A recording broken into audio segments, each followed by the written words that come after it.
was going to do a dramatic chair turn, but my chair ran over my foot. I'm Rob. I am the Chief Edutainment Officer at RP. This is the Orange Network. This is the one source of truth for your one source of truth, as long as that source of truth is HubSpot. We got a cool show for you today. It's our second episode. We're bringing an RP strategist on. He is a man of many talents. He can grow revenue and crops and a lot of other things better than you can. He's a gardener, he's a father, and he's a friend. His name is Reagan, and I'm going to bring him in right now. Let's start the show off in the right spot. How the hell are you? Hey, Rob, I'm doing fantastic. How are you doing? I'm a little hot in this jacket, if I'm being real honest, but it's nothing that a nice fan can't manage. What have you been up to, man? How's strategy and delivery?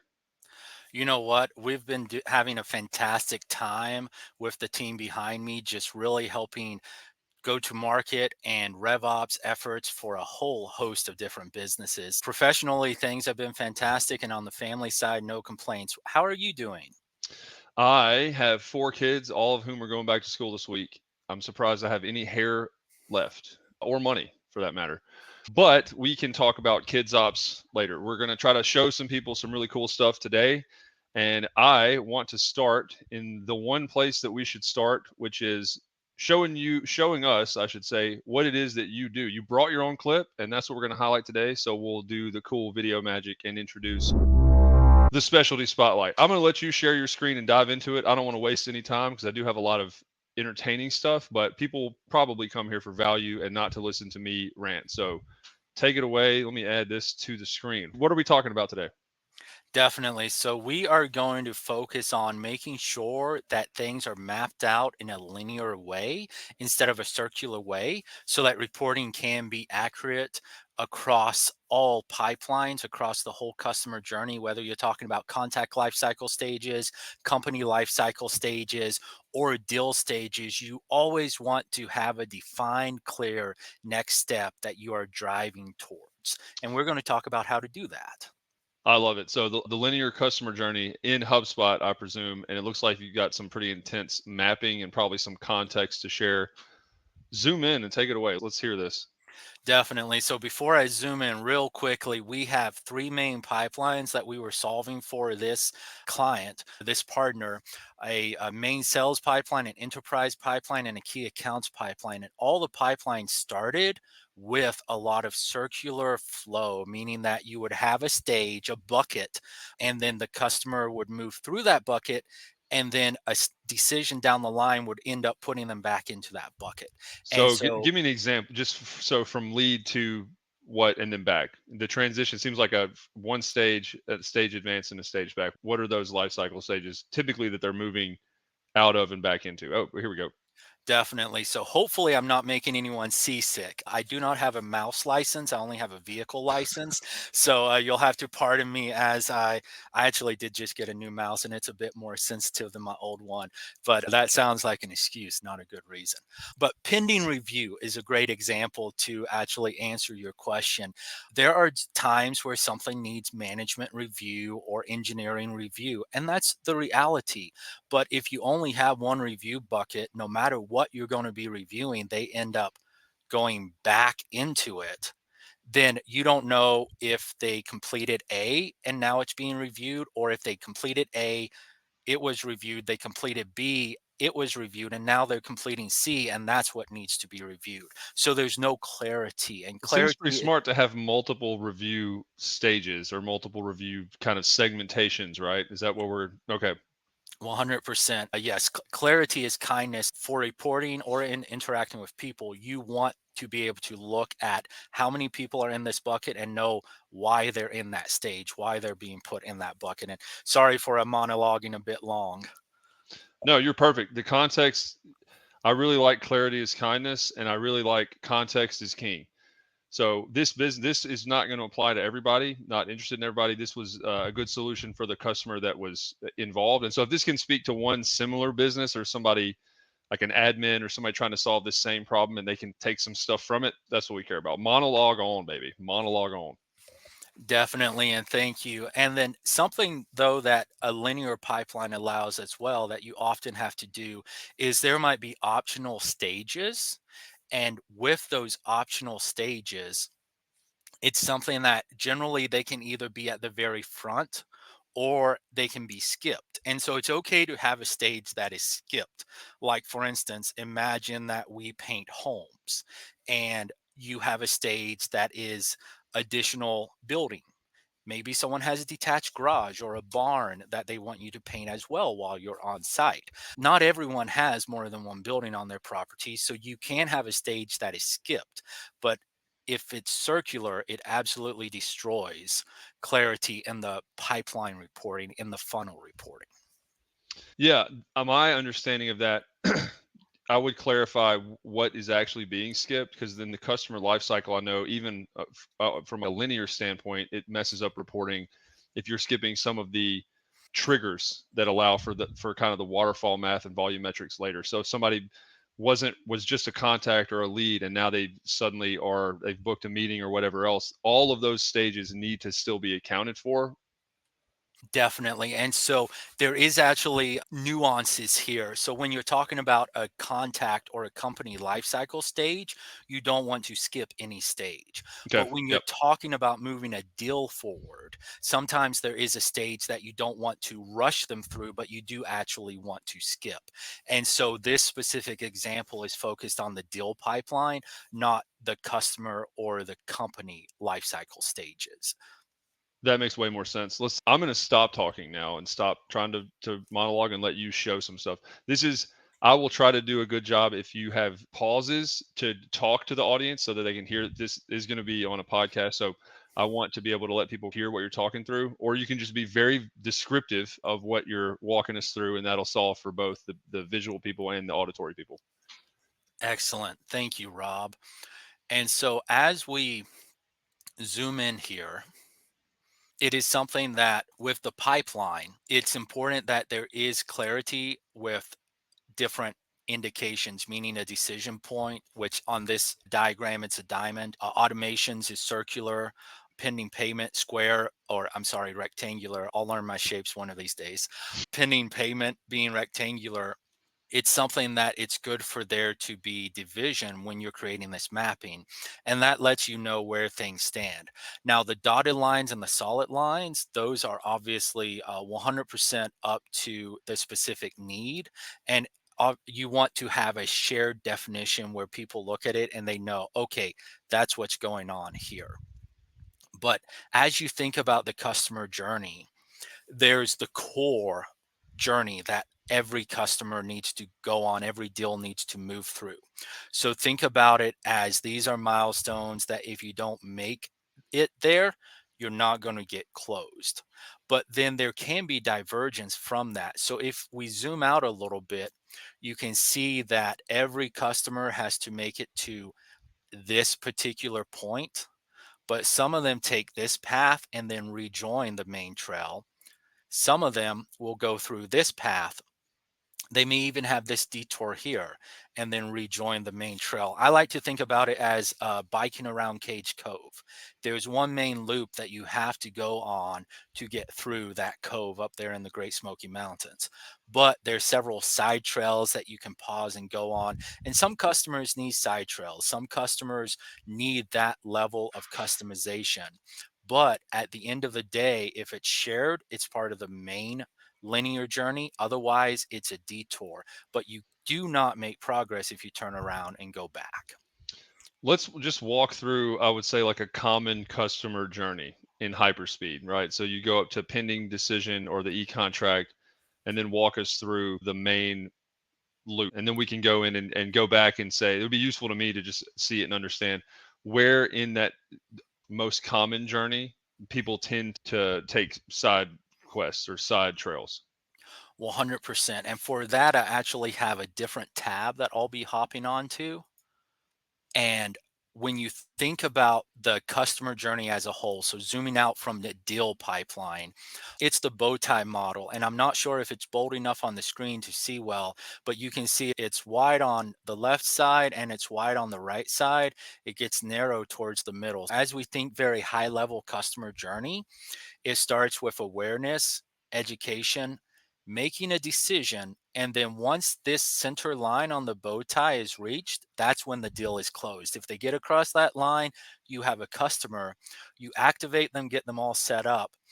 You create impact for their business with the service or product, and then you hopefully expand them. We like calling that land and expand. So you close the deal, but that's not where it stops. This is beautiful. This is you're. I feel like you've rehearsed this for a long time. It's enough applause. But we don't want Rose head getting too big.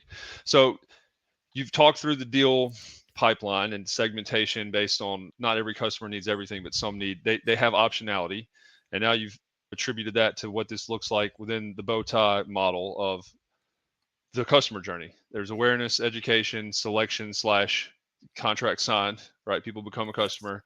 And then this expands out into potentially other service offerings that you have. This is when you approach LTV, right? That's retention, and the magic number is approaching that LTV. Walk us through. Let's go through Cage. Did you say Cage Cove? Take us Cades through Cove, Cage Cove. CADES. Cades Cove. Take us through Cage Yes. Cove. Okay, got you. So let's explore some of these detours. So the deal journey, the pipelines within HubSpot specifically are going to be in the select area. So as customers become aware, learn about it, then it becomes the select process. And that's where the one previous graph, that's where it really started diving into that process. But just very high level, think about variations in a journey. Think about going to a website and being able to just check out right away and get what you need. You've still become a customer. But think about checking out, and instead of it being shipped to your house, let's say you're going to go in person to a grocery store. I won't make it where we have to pay to license any particular name, but instead of having it delivered to your house from the store, you go in person there. Think I think about we can also, censor. Do we have a censor thing in here, Nelson? you're going to unnecessarily bleep Mm, me. I'm The the censor. unnecessary I'm gonna censorship. remove it in post. Post. Yeah, we'll have to add that as an effect. But yeah, so that makes sense. Whether it's kind of the click list option, I can go to the store, I can become a customer, or I can order it online, I can become a customer. Some we're talking food or grocery store, I can even set up, which is our favorite model, a subscription service for food to where it just is automatically brought to me on whatever cadence I want. But you're saying that the delivery schedule from a subscription service might be different. Maybe I want every week. Maybe I want once a month. Is that the type of optionality you're getting into at the select slash customer phase?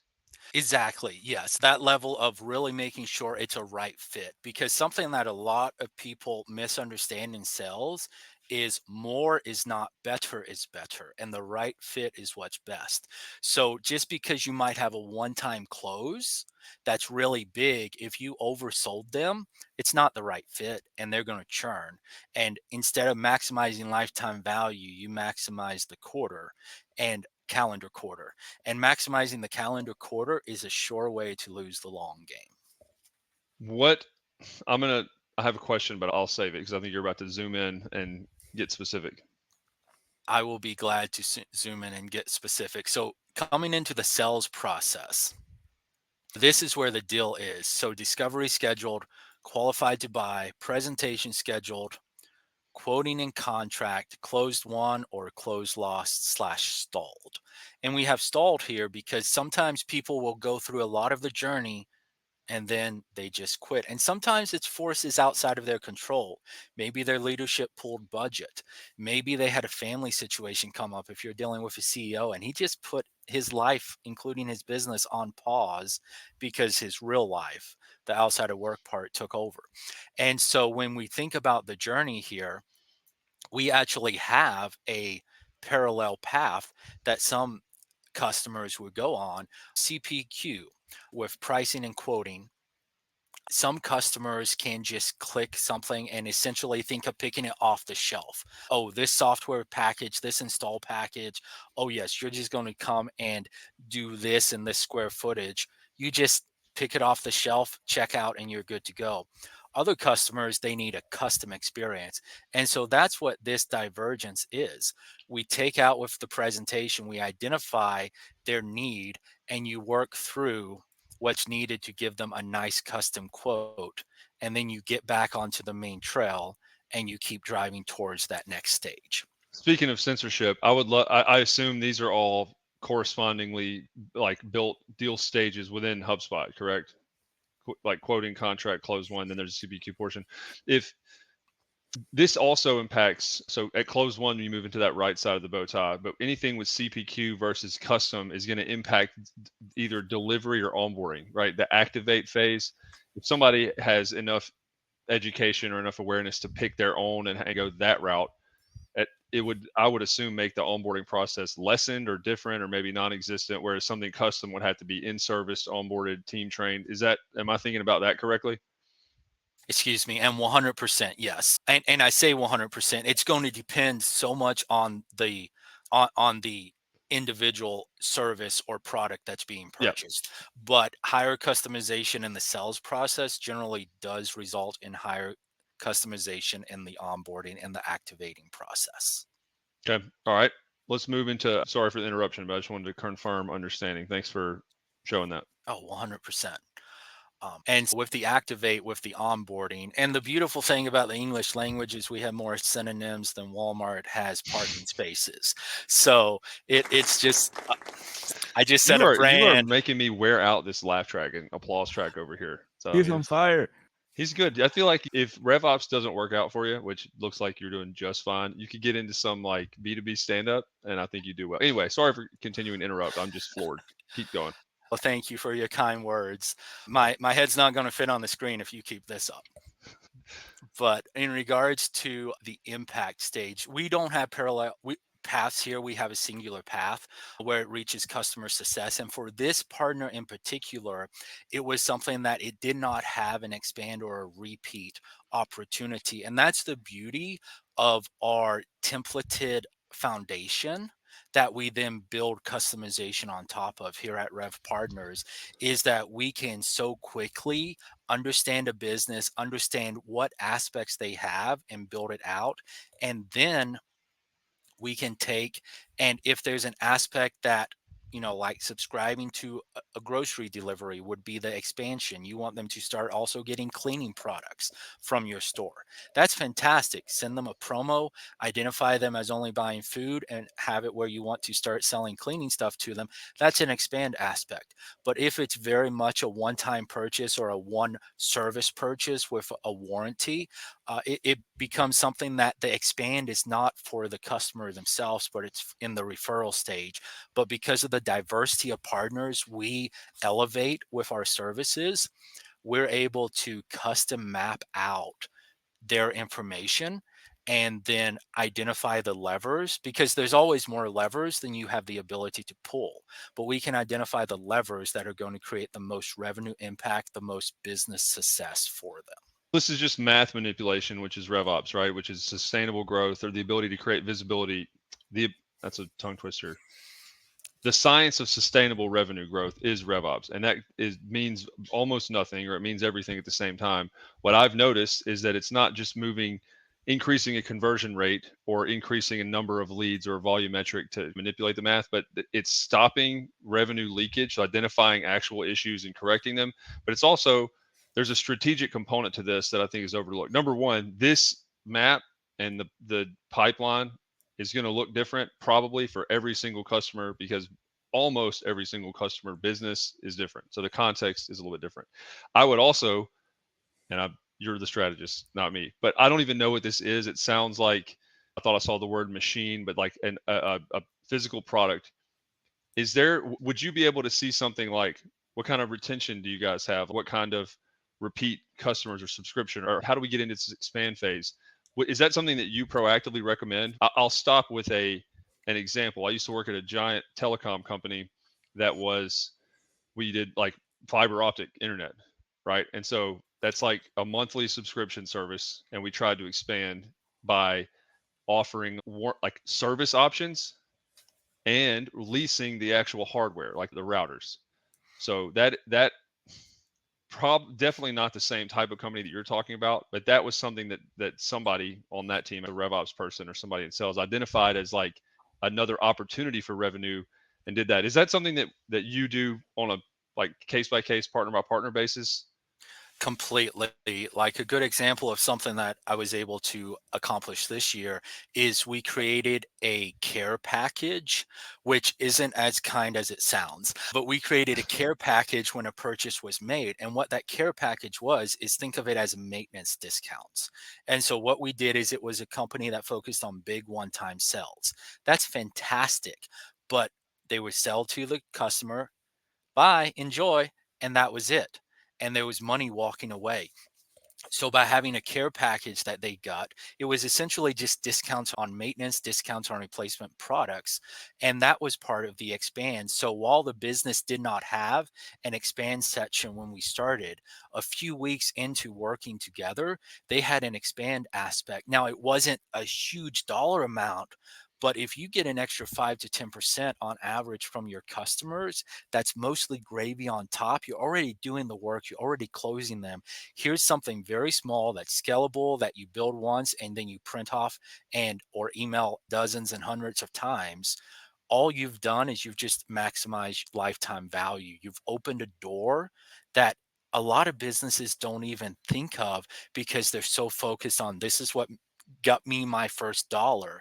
And that's admirable. Small businesses keep America alive. Yes. They feed us, they clothe us, they deliver things for us. These big Wall Street giants, I can't bash because they would send a hitman for me, but that lets you know how wonderful they are for us. There's a lot of opportunity and challenge. There's a lot of creativity that comes from challenge. So whenever you're thinking about that's seeing this and being so ingratiated in it for the last 3 years, I never really put there you go. Reagan. I never understood the implication of 2 or 3 percentage points like I do now. Like when you're operating at the scale of a 25, 50, $100 million ARR company and beyond, 2 to 3 percentage points at a conversion rate is a lot of money, like an insane amount of money potentially. So even if the take rate on this care package or the conversion rate from whatever to more LTV or more revenue is small, that compounds across your customer base, and it's a perfect opportunity of using that. Nelson, I'm gonna launch us into a quick commercial break. By the way, we like to thank our sponsor, me, for this commercial. Ro, I'm gonna let you grab water. We'll come right back after this short break. My name's Rob Jones, and I'm here to say I'm about to do the spot for 3 straight days. When you live with moderate to severe Crohn's disease or... It's a good break. I figured you would. If you're ready to take your... It's Mr. Mayor to you, or Mr. Sheriff. Dang. Take 2. Oh, wait. I don't remember the script, but I know he says that. And let me... Marketing technical setup, contact source, 2 times forms built. Inputting data into... And we're back. That was pretty fun. Glad I got rid of the stash. What'd you think? I was just going to comment on how I admire the way you took it on and off so quickly. The mustache? Yes. It took a long time to grow, and my wife, who still doesn't love me as much as I would like, she definitely hated me during that time. Next up on this thing, right? So where do you go from here? What else did you want to show today? Because I have a couple things that I want to get into and ask your opinion on while I've got you here. How much more of that? How much more awesome do you have? A lot of that depends upon how easy of questions you ask. But as we think about things, I think to put a nice kind of bow on this section, it would just be something that you think about your customer journey, you want to be able to have reporting. And I actually have a couple of images on funnel reporting. And so these are actually live screenshots that we then covered up so that there wasn't any customer information on them. But here is literally the way that this one and several other reporting aspects can look on the funnel. There's not next step, there's not cumulative conversion details, there's not information about things. And this Can you this was zoom in or put it in present mode so we can see a little bit better? Because I can't see. I know what this looks like, or what's there. We go. Go ahead. Sorry. there. Okay, no, you are good. So when we show up and we see current funnel reporting, it's not uncommon to have a bunch at the beginning and maybe a bunch at the end, but not good details here and very poor conversion rates. And sometimes that is because of circular flow. Whenever you have clear next steps and good flow, you have this beautiful funnel report where you can see next step conversions, you can see cumulative conversions, you know exactly how many deals are in what stages, how many customers or businesses are at what stage. You can also see average time in each stage, average time total among the stages. And so, what you are doing, to go back to how we started, clarity is kindness. If there's not clarity on your pipeline, you don't know whether you should or shouldn't be kind to your sales reps. But whenever you have things built out linearly, and whenever you have it built out thoroughly with reporting on the funnel, it's easy to know where individuals are. And then we won't be doing this, but you could filter down on the rep level, on the team level, on the department level, on the business entity level. And you can see exactly, if you're talking about businesses that do 100 million or more in sales, where do they stand? If you have that data in HubSpot, we can build a reporting so you can know how long the process is with that enterprise level client versus how long it is with maybe a self-serve client or a close in less than a week client. Talking about these as I would say at the contact level, there's some pretty. HubSpot is amazing. Obviously, we're in the orange. Our whole show is orange, right? But it's getting better out of the box. But I know this has been talked about in some detail across. Is that the customer lifecycle stage? Maybe that's changed. Out of the box, it skips it, right? It automatically skips some of these stages. So from the first graphic, you may have been like qualification, and then you might have purchased or might have self-checked out or might have done something, and it skipped every other stage in between, like what you're now in, because there isn't this robust kind of RevOps wizardry automation behind it, confirming those deltas, those time intervals, right? Am I thinking about this correctly? 100%. So, one of the challenges of out of the box solutions is that they try to build generically for as many people as possible. And if something is good at everything, it's really good at nothing. And so, you have the opportunity to bring in experts and get it customized so you can optimize. But yes. And just to be devil's advocate here, there's right no new ideas under the sun, or whatever the saying is.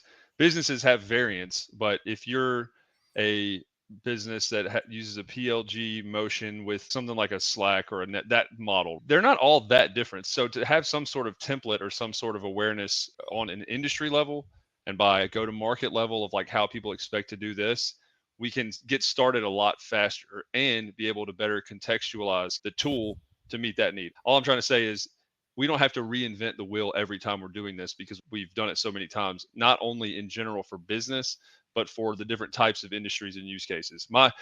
My saying is that if HubSpot solves for the customer, we solve for the prospect. Like that's the intent of this show, is to be able to show how far HubSpot has come in really 4 or 5 years.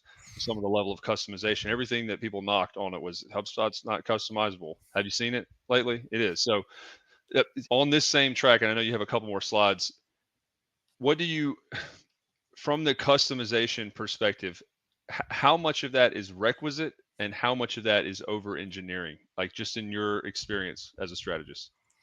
Definitely. And by the way, a beautiful way to put it, that HubSpot solves for the customer and we come in and we solve for the prospect. As far as over engineering, I don't believe there's over engineering. I believe it's having a very strong foundation, and then you get to choose what you build and where you build on that foundation. If you think about a bunch of concrete just flat out in the yard, you can have half of it stay just a patio, or you can build it all into a house. So the foundation is really solid. I'm not at all wanting to knock the software that's been engineered.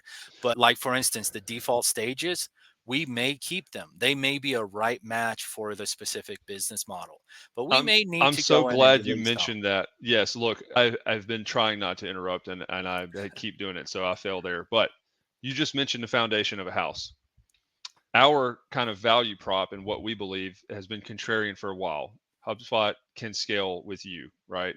No, it can't. Now we're right. We recognize there. So all of that stuff is this contrarian opinion. So is, I would say, historically, the fact that your CRM is a product, not a project. So as you're building the foundation, right, laying the concrete boards, all that stuff. I've never built a house, but I imagine that I've seen a lot of houses being built. You might build, as the house foundation is built, you might a year later want to add an outdoor shed, or you might want to upgrade your the bay window in your kitchen, or you might want to take a wall out, right? Like your house is a product. It's not just purchasing it, grabbing the keys, and then never cleaning, never maintaining, never doing anything. Your business and thus your CRM is an evolving product or an organ. I've heard businesses described as organisms. So what you're going to need to do to course correct or capitalize on initiatives and things that you've built, processes that you're running, is probably going to change in 3 months, 6 months, 12 months. How often do you see people buying into that concept as you are serving them as a strategist in that capacity? 100% buy-in when there's smart people. Ro is a savage, man.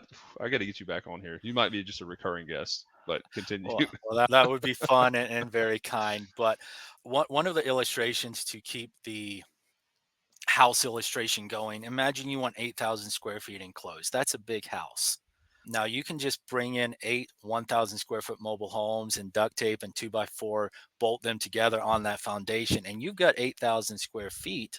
Hopefully build some stairs for the stacking, but it's not going to be beautiful. And that's what we see a lot of people doing. They work in silos.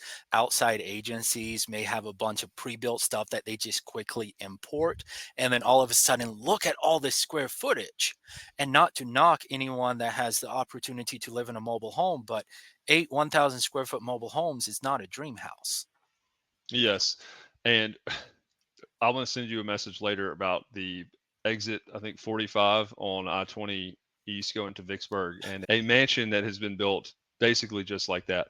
But it's not as functional. And so I think what you're getting at is like whenever you have to make changes or upgrade or whatnot, and things are stacked like that or built without the intent in mind, which is a habitable living space or whatnot, then removing, changing, upgrading, fixing, maintaining a poorly built product is not only expensive but difficult and confusing, right?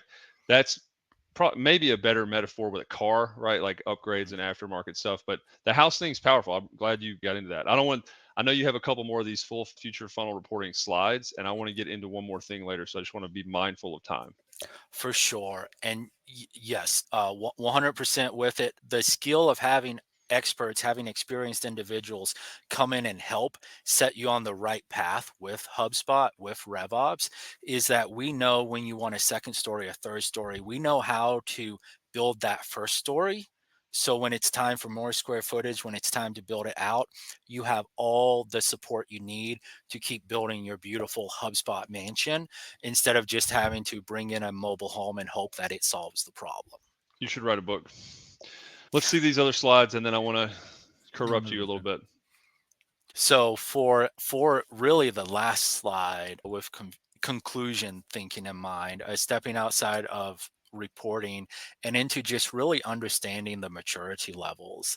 Everyone starts their first time when they try to walk falling down, and that's okay. But as you get older, you get better at taking those next steps. And so we help make it where you can crawl, toddle, walk, run, and then hopefully win a gold medal.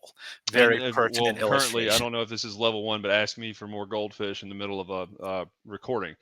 That's my 6-year-old. So maturity level 1, process and integration data. This is like toddler level, right? If you don't have process integration data in one spot, foundational playbooks set up, core databases, what's the implication of being in level 1? Are you a good company? Are you a bad company? Are you a brand new company? Do you not have your crap together? What does level 1 mean? And what does the transition to level 2 mean?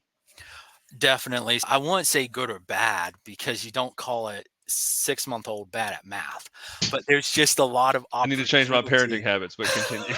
But the reality is they're terrible at math. A Right. 6-month-old can't do 1 + 1, so it's just something that maturing is a fun process, but with growing pains. And so for process and integration data, it's really just saying, here's the foundation and here's how we're going to make it work. Can you give me an example? So level 1 is you have HubSpot as the CRM. Maybe you have Marketing Hub for marketing and campaigns, Sales Hub for your sales team. You've got Gmail, that type of stuff, but none of it talks together. Can you give me an example of level 1, and then we'll do level 2, maybe get into 3, 4, and 5. I think that'll help paint a better picture of what in reality this would look like for an org. 100%, and hopefully the long pause will make this easy to edit out if needed. I really feel like RevOps maturity level is another whole show waiting to happen. If I can give that live feedback so much, very much just giving, hopefully it's okay to, in my mind, hey, this is what we help people do, not this is step one, this is step two. Is that good? No, 100 that this is my overall problem with just RevOps as a discipline is that there's not a standardization of definition, right? Some people think it's sales and marketing alignment. Some people think it's a buzzword. Some people think it's not standardized on what it means. We say, and we think we're right, is it's the science of sustainable revenue growth. But maturity level is another thing that's more of an abstract concept. I know what that means for a cat. I know what it means for my kids. I know what it means for, I don't know, like a tomato or something. I know what that type of maturity means, but should this be thought of in terms of like tenure, so like existence time, or like tech stack or process? Is it a rubric? Do you have, we come and check and you have these 10 processes that are pretty well ironed out and these 5 that are not? Help me think about that a little more clearly and how we even evaluate a maturity level of a company. Definitely. So with RevOps maturity level, I'm going to draw the parallel to taking care of your teeth. So tossing some water in and swishing it around may get it where there's less grossness going on. Hopefully I'm allowed to say that. But then, so moving on, like level 2, you actually brush your teeth. Level 3, you go to the dentist. Level 4, you get a filling. And someone with that expertise, not just the dental hygienist, but a dentist does a filling. And then level 5, you get a root canal, and there's a specialist whose name I don't remember the right term. But level 5, they drill in, they drill down, they say, this is the nerve that's bothering you. We're going to take that nerve out of your gum, and we're going to fill it up with good stuff or bad stuff, and you're going to be okay now. Okay, holy moly! No, I didn't know where the hell you were. Molar, not moly. Yeah, I had no idea where the hell you were going, but I think what you're talking about is pain. At some level, probably right away, it's like my breath is weird, my teeth feel fuzzy, that whole thing. I have a toothache. I don't know why or which tooth or what the hell to do about it. I just know there's pain. So is the parallel like maturity level 1? You got a lot of business pain, but you're not even sure where it is, what's causing it. And level 1 kind of helps you move through that. Like achieving maturity level 1 or being in maturity level 1 is unidentified pain or revenue leakage, if we want to put it in revenue terms. Is that fair? 100% fair. Definitely elevation and clarity. So 2, like floss and toothbrush, you have some tools to correct the pain or fix or prevent worsening pain, but you're not the professional at it necessarily. You're a dentist. I guess a dentist doing this for himself is technically like infinite maturity. Anyway, I don't want to go down that rabbit hole, but level 2 of pain is, okay, I'm doing a better job at trying to prevent, treat, maintain, get rid of it myself. Is that kind of fair in how we look at that? Maybe at a business level, maturity level 2, you have pretty decent reporting. You can run a weekly sales call. Like you started adopting some best practices and principles, but there's still stuff going on that you can't quite put a finger on or attribute to like a root cause. Is that? Exactly. The biggest key performance indicators, the biggest KPIs. Do y'all have any openings? Can I come do this? Is it? I could just use this as my RevOps strategist talk track, or is there actual like technical stuff I need to know? For being able to do this? No, you're killing it, man. The job offers are going to come in, man. Look, RP, Brendan, Lyden, if you're watching this, I'm not for sale. And I probably would fail because Ro is way smarter than I am.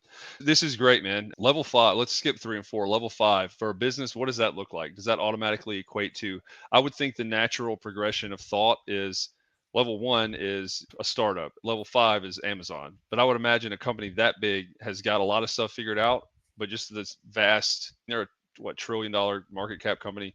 There's so much more of the business to potentially have holes. Would you say they're at level 5? Like, how do I think about level 5 in terms of a B2B's operations and whatnot? Yeah, 100%. I think what's happening is you're thinking like value and money with maturity. And the reality is Amazon has a lot of areas they still want more visibility in. They have whole teams at headquarters that are working on building out the very things that level 5 maturity requires. And that's what we have. That's what we have too. We help no matter what size. We help businesses get to a point where they can very precisely see what levers they want to pull to be able to accomplish something. Now, we can't throw out the baby with the bathwater. We can't give away the farm. So it is something that we very much can dive into a business, but you have to crawl before you walk. You have to walk before you run. And everyone wants that level 5 where they can pinpoint why this deal closed, why this deal didn't close, why this lead was good, why this lead was bad. But without building the foundation and making it ready to scale, you'll never get to level 5. But whether you're a small, 500,000 a year business, 10 million a year business, or whether you're an Amazon, you might be at level 1, but RP can help you get to level 5. Maturity from Merriam-Webster has a pretty not very helpful definition, which is the state of being mature. That's ridiculous. The more we talk through this, it's helpful. I would say maturity is like having visibility into problems and like the requisite expertise or tools to solve them. I think about the kid track, right? Like from diapers to not knowing how to take care of a skin knee or whatnot to becoming an adult is like visibility into the problem and recurring problem sets you have, along with the ability to impact them or to make them better. Let's do something fun to end it, Ro. What do you say? Let's do it. I appreciate you being here. I wouldn't be able to do this without you. Obviously, very good stuff. I want to open it up for a call. So what I want to do to end is take a call from the Sprocketeer hotline. Going to open it up right now. Nelson, do we have somebody queued up? Let me play this clip and we'll see if anybody's in the chat.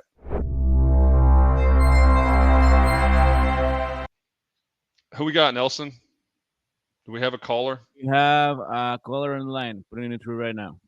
Okay. So I really hope, Rob, you're not actually going to be at inbound in the orange suit, because then when I see you come down the escalator, do I have to say hi? Because I try to, no offense, I try to ignore you because it's like a whole situation. When you're like saying hi, I get scared, you're going to hug me and it's going to be a whole thing. But if you're not going to be there, that's like awesome. No offense. All right. If you are, super awkward. I can't wait to see you. Thanks, Jay. Did you not screen the caller? What? I've taken my jacket off. I'm offended now. I can't even say his last name. Jay Schwedelson. Come on now. That's not very nice. Actually, I love Jay. Nelson, what happened there? It's live, man. Live happened. Go check out Jay's podcast, Do This, Not That, on Guru Marketing Podcast Network. That was a weird plug to have to do to somebody way cooler than me. Ro, any closing remarks? How you want to end the show?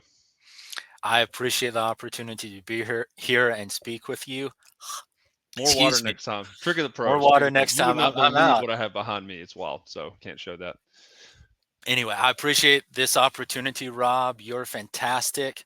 Hopefully the viewers will benefit from what was shared, and hopefully the questions that they have, they'll come to RP and we can dive deeper into solving their biggest pain points. If you have questions, you can submit them. This video will be on YouTube. It'll be on LinkedIn. If you have something that you want to see our team solve live, then let us know. We want to take those. We want to move into a position where, as HubSpot solves for the customer by making their product better, we want to solve for the prospect and prove that you can do it. So have you seen HubSpot lately? Thanks for tuning into the Orange Network, the one source of truth for your one source of truth. Stay awesome. See you next time.